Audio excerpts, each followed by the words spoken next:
So hello guys, welcome back to my YouTube channel Afotech media. അപ്പോൾ നമ്മൾ ഒരു ചെറിയ റിവ്യൂ ആയിട്ടാണ് ഗൈസ്. നമ്മുടെ ഇവോ ഫോക്സിൻ്റെ Elite 2X എന്ന് പറഞ്ഞ വയർലെസ് ഒരു കൺട്രോളറിൻ്റെ റിവ്യൂ ആയിട്ടാണ് ഗൈസ്. നമുക്ക് നേരെ വീഡിയോയിലേക്ക് പോകാം ഗൈസ്. വീഡിയോയിലേക്ക് പോകുന്നതിന് മറ്റു ചാനൽ നിങ്ങൾ സബ്സ്ക്രൈബ് ചെയ്തില്ലെങ്കിൽ സബ്സ്ക്രൈബ് ചെയ്ത് തൊട്ടുള്ള ബെൽ ബട്ടൺ എനേബിൾ ചെയ്യുക. അപ്പോൾ നമ്മൾ നേരെ വീഡിയോയിലേക്ക് പോകാം. സോ ഗൈസ്, ഇതാണ് ഗൈസ് നമ്മുടെ ഇന്ന് റിവ്യൂ ചെയ്യാൻ പോകുന്ന കൺട്രോളർ. ബേസിക്കലി കൺട്രോളറിൽ രണ്ട് ലേഔട്ട് വരുന്നതായിരിക്കും. ഈ പ്ലേ സ്റ്റേഷൻ ലേഔട്ടും പിന്നെ എക്സ്ബോക്സ് ലേഔട്ടും. അതിൻ്റെ ഡിഫറൻസ് എന്ന് പറഞ്ഞാൽ പ്ലേ സ്റ്റേഷൻ ലേഔട്ട് എന്ന് പറയുമ്പോഴത്തേക്കും നമ്മുടെ ജോയ്സ്റ്റിക്ക് രണ്ട് സൈഡ് ബൈ സൈഡ് നമ്മുടെ സെക്കൻഡ് ലെയറിൽ ഇതായിരിക്കും. നമുക്കിങ്ങനെ കറക്റ്റ് തമ്പ് ഒരു ഇതിൽ വെച്ച് കളിക്കാം. അതിൻ്റെ സിമെട്രിക് ലേഔട്ടാണ് അതിന്. അതായത് നമ്മുടെ തമ്പിനൊരു ഇത് ബാലൻസ്ഡ് ഫീൽഡ്, നമുക്ക് സ്റ്റോറി മോഡ്, ഫൈറ്റിംഗ് ഗെയിംസ്, പിന്നെ അങ്ങനത്തെയൊക്കെ ഗെയിംസിലൊക്കെ നല്ല എളുപ്പമായിരിക്കും.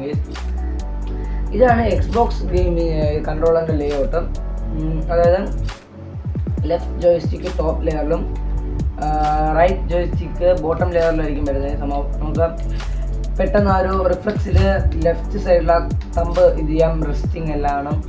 പിന്നെ ഇതിന് അസിമെട്രിക് ലേഔട്ട് എന്നാണ് പറയുന്നത്. അതായത് കൂടുതലും ലോങ് ടൈം, അതായത് ഒരു ലോങ് ടൈം ആയിട്ടുള്ള ഇതൊക്കെ ചെയ്യുന്ന ആൾക്കാരൊക്കെ ആയിരിക്കും. സ്ട്രീമിങ് അങ്ങനെയുള്ള ലോങ് ടൈം യൂസേഴ്സിനൊക്കെ വേണ്ടിയിട്ടുള്ള സാധനമായിരിക്കും. പിന്നെ PC ഗെയിംസ്, FPS ഗെയിംസ്, അങ്ങനത്തെ കുറേ ഗെയിംസിനൊക്കെ വേണ്ടിയിട്ടാണ് ഇത് സ്പെഷ്യലൈസ് ചെയ്തിട്ടുള്ളത്. പിന്നെ മെയിൻ ഇത് ഹ്യൂജ് ഡിഫറൻസ് എന്ന് പറയുന്നത് ഇത് തന്നെയാണ്. ജോയ്സ്റ്റിക്കും ഈ വേറെ കുറച്ച് കംഫർട്ടബിലിറ്റി, വേറെ കുറച്ച് സോഫ്റ്റ്വെയർ വൈസും കുറേ ഇതുണ്ട്. പക്ഷെ മെയിൻലി നമ്മളിങ്ങനെയൊക്കെയാണ് നോക്കുന്നത്.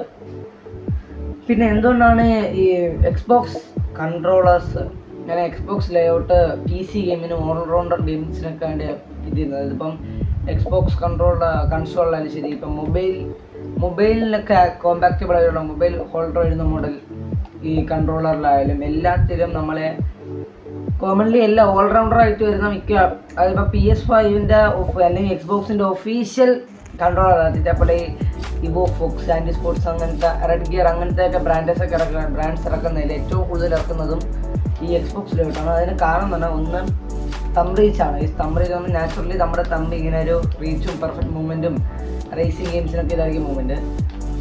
പിന്നെ അതിൻ്റെ കോമ്പാക്റ്റബിലിറ്റിയാണ്. ഇത് നമ്മുടെ എക്സ്ബോക്സ് ഇതാകുമ്പോഴത്തേക്കും ഇത് അതായത് വിൻഡോസിന് വേണ്ടി മാത്രമാണ് ഡിസൈൻ ചെയ്തിട്ടുള്ളത്.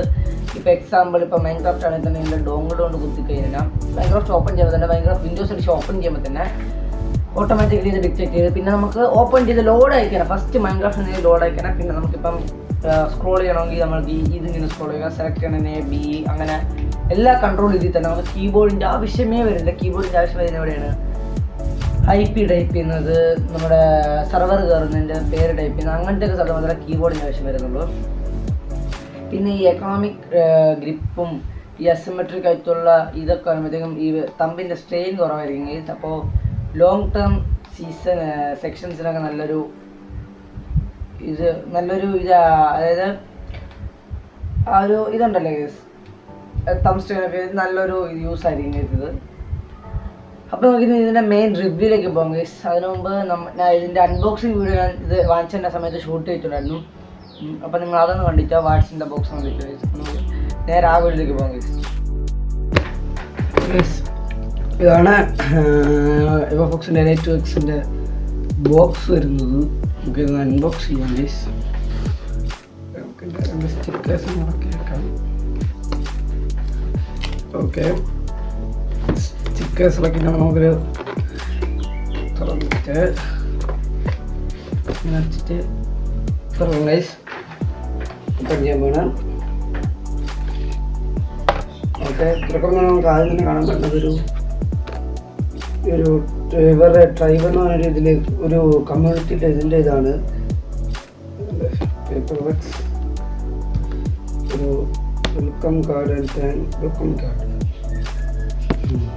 വാറണ്ടി കാർഡ്, പേപ്പർ വർക്ക്സ്, ഇതിൻ്റെ എന്തോ ഒരു കാർഡ്.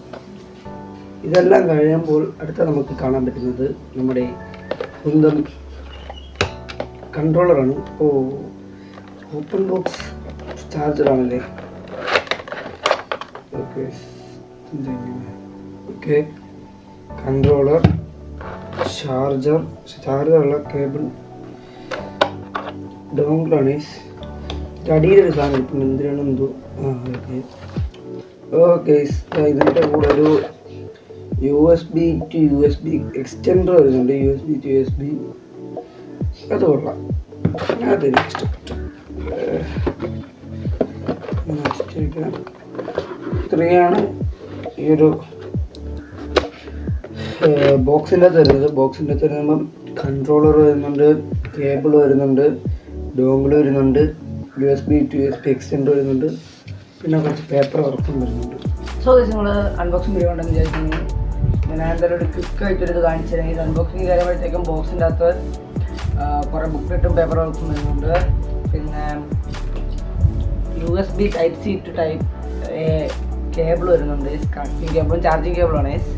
പിന്നെ Type A to Type A extender വരുന്നുണ്ട്, Type A എക്സ്റ്റൻഡർ. പിന്നെ ഡോങ്കിൾ വരുന്നുണ്ട് കണക്റ്റിങ്ങിൻ്റെ 2.4 ഗേഴ്സിൻ്റെ ഇതാണ്, കണക്റ്റിംഗ് ആണ്. അപ്പം ഇതാണ് നമ്മുടെ ജോയ്സ്റ്റിക്കിൻ്റെ ഒരു കംപ്ലീറ്റ് ലുക്കിന് ഒരു ബീറോൾ ഇടാം. അത് ഇതിൻ്റെ ഞാൻ പറഞ്ഞ പോലെ തന്നെ എക്സ്ബോക്സ് സ്റ്റൈൽ അസിമെട്രിക് ലേഔട്ടാണ്. ടെക്സ്ചർ ഇത് നല്ലൊരു ടെക്സ്ചർ ഗ്രിപ്പാണ്. കർവ്ഡ് ട്രിഗേഴ്സ് ആണ്. പിന്നെ ഒരു ഇത് എഡ്ജി ഡിസൈനല്ലേ, നല്ല കർവേച്ചർ വരുന്നൊരു ഡിസൈനാണ്. നല്ല വെയിറ്റ്, ബാലൻസ് ആയിട്ടുള്ള വെയിറ്റ് ആണ്. നല്ലൊരു ബിൽഡ് ക്വാളിറ്റി, ഇമ്പ്രസീവ്. ഈ ഒരു പ്രൈസ് റേഞ്ച് നല്ല ഇമ്പ്രസീവ് ആയിട്ടുള്ളൊരു ഇത് തന്നെയാണ്. ഇതെല്ലാം മൊത്തം ഒരു ചീപ്പ് പ്ലാസ്റ്റിക് വൈബ് കിട്ടുന്നില്ല. പിന്നെ ജോയ്സ്റ്റിക് വന്നിട്ട് ഹോൾ സെൻസ് എന്ന് പറഞ്ഞൊരു ടെക്നോളജിയാണ്. ഹോൾ സെൻസ് മാഗ്നറ്റിക് ജോയ്സ്റ്റിക് എന്നൊരു സെറ്റപ്പാണ്. പിന്നെ അൺലോക്ക് ട്രിഗേഴ്സാണ് വരുന്നത്. ഹാൾ സെൻസ് ആകുമ്പോഴത്തേക്കും ഈ ഫിസിക്കൽ റബ്ബിങ്ങോ ആ ഒരു ഇൻസെക്ട്സിക്ക് അങ്ങനത്തെ സെറ്റപ്പ് ഒന്നുമില്ല. അതായത് ഡ്രിഫ്റ്റിംഗ് ഇഷ്യൂ ഇല്ലാത്തത്. പിന്നെ നല്ല സ്മൂത്ത് ആയിട്ടുള്ള മൂവ്മെൻറ്റ്സ് ആയിരിക്കും.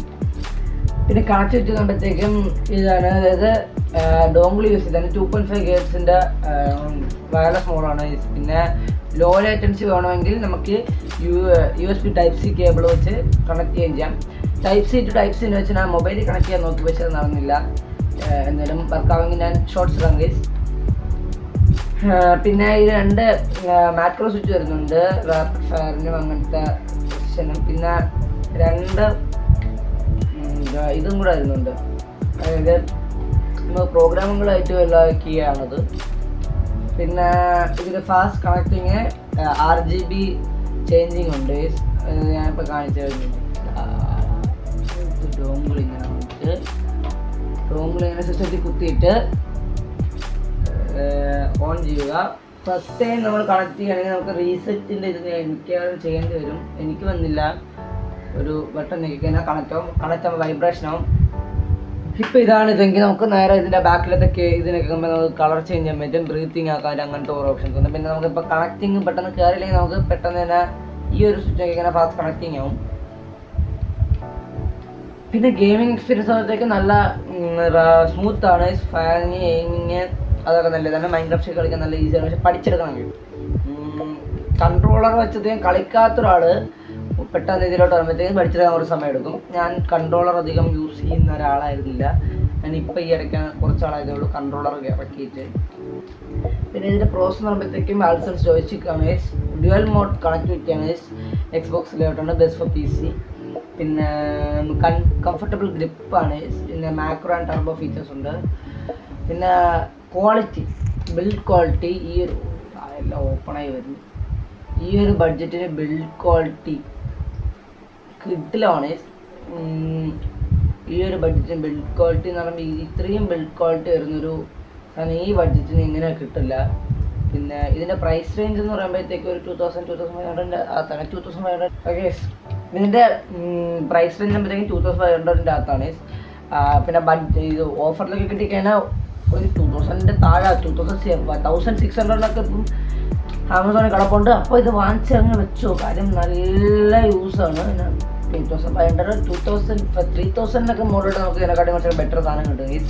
അത് പറയാമല്ലോ. അതൊക്കെയാണ്. പിന്നെ ഒരു പോരായ്മ നമുക്ക് ഇത്രയേ ഉള്ളൂ, ഇതൊരു ബ്ലൂടൂത്ത് കണക്ടിവിറ്റി ഇല്ല. പിന്നെ ബാറ്ററി കുറച്ചും കൂടെ കൂട്ടായിരുന്നു. ഇപ്പം 800 mAh ആണ് ബാറ്ററി വരുന്നത്. ഒരു 10 മണിക്കൂറൊക്കെ ഇതിൻ്റെ മറ്റേ വൈബ്രേഷൻ ഇതൊക്കെ ഉള്ള അത് വെച്ച് 8 മണിക്കൂർ വരെ. അതെനിക്ക് 10 മണിക്കൂറാണ് ഇതിൻ്റെ ബോക്സിലായിട്ട് കൊടുത്തിട്ടുള്ളത്. എനിക്കൊരു 8 മണിക്കൂറൊക്കെ കിട്ടുന്നുള്ളൂ. മാത്രം പോരാമെന്ന് പറഞ്ഞിട്ടുള്ളൂ. പിന്നെ ഈ ബഡ്ജറ്റിന് ഇത് നല്ലൊരു സ്റ്റീൽ സാധനമാണ്. ഇതിനു മുമ്പ് ഞാൻ ഇതിൻ്റെ ഗിമോ ബോക്സിൻ്റെ അല്ല വേറെ ഒരു കൺട്രോളർ യൂസ് ചെയ്തിട്ടുണ്ട്. പക്ഷേ അത് കുറച്ചും കൂടെ റേറ്റ് കൂടുതലായിരുന്നു. അത് എൻ്റെ ഒരു ഫ്രണ്ടിന് അടുത്ത് കൊടുത്തതാണ്. ഞാൻ ഒരു 3 months ഇത് യൂസ് ചെയ്തിട്ടുണ്ട്. അത് പിന്നെ എന്നെ കൊണ്ട് നടക്കാത്തതുകൊണ്ട് ഞാൻ കൊടുത്ത് അതൊരു 3000 സംതിങ് ആ റേഞ്ച് എത്രയായിരുന്നു. അത് ഏതിൻ്റെ ആണെന്ന് എനിക്ക് ഓർമ്മയില്ല. കോസ്മിക് സോ ഏതിൻ്റെ ആണെന്ന് എനിക്ക് ഓർമ്മയില്ല. അതിൻ്റെ കട്ടി എന്തായാലും 2000 താഴെ. ഇത് വാങ്ങിച്ചത് ഞാൻ വാങ്ങിച്ചത് 1600 കണ്ടാണ് ആമസോണിൽ നിന്ന് ഓഫറുണ്ട്. 1700 1700 രൂപയ്ക്കാണ് വാങ്ങിച്ചത്. ആ ബഡ്ജറ്റിന് ഇത് ടോപ്പ് നോച്ച് ആണ്. ശരിക്കും നല്ലൊരു സ്റ്റീൽ ഐറ്റമാണ്. പിന്നെ ഇപ്പം ഈ ഫുട്ബോൾ അങ്ങനത്തെ കുറേ ഇതിൽ PC-യിൽ ഈ കൺട്രോളർ യൂസ് ചെയ്ത് മെയിൻലി കളിക്കുന്ന കുറേ ഗെയിംസ് ഉണ്ടല്ലോ. അതായത് ഈ ഫുട്ബോൾ അങ്ങനത്തെ കുറേ ഗെയിംസിനൊക്കെ എന്ന് പറയുമ്പോഴത്തേക്കും PC-യിൽ വരുമ്പോഴത്തേക്കും അവിടെ ഈ ഫസ്റ്റ് ട്യൂട്ടോറിയലും അല്ലെങ്കിൽ ഇങ്ങനത്തെ കൺട്രോൾസൊക്കെ എഴുതി കാണിക്കുന്ന എല്ലാം PC കൺട്രോളേഴ്സ് എഴുതി കാണിക്കുള്ളൂ. നമുക്ക് കൺട്രോളറിൽ X അതൊക്കെ കാണിക്കുള്ളൂ. അങ്ങനത്തെ ഗെയിം കളിക്കണമെങ്കിൽ നല്ല സൂപ്പർ സാധനമാണ്. അപ്പോൾ എന്തായാലും ഇന്നത്തെ വീഡിയോത്തുള്ള വീഡിയോ ഇഷ്ടപ്പെട്ടെങ്കിൽ ലൈക്ക് ചെയ്യുക, ഷെയർ ചെയ്യുക, സബ്സ്ക്രൈബ് ചെയ്യുക, സബ്സ്ക്രൈബ് ചെയ്യുക. അപ്പോൾ പിന്നെ അടുത്തൊരു വീഡിയോ ആയിട്ട് കാണുന്നതായിരിക്കും. Signing off. Very much.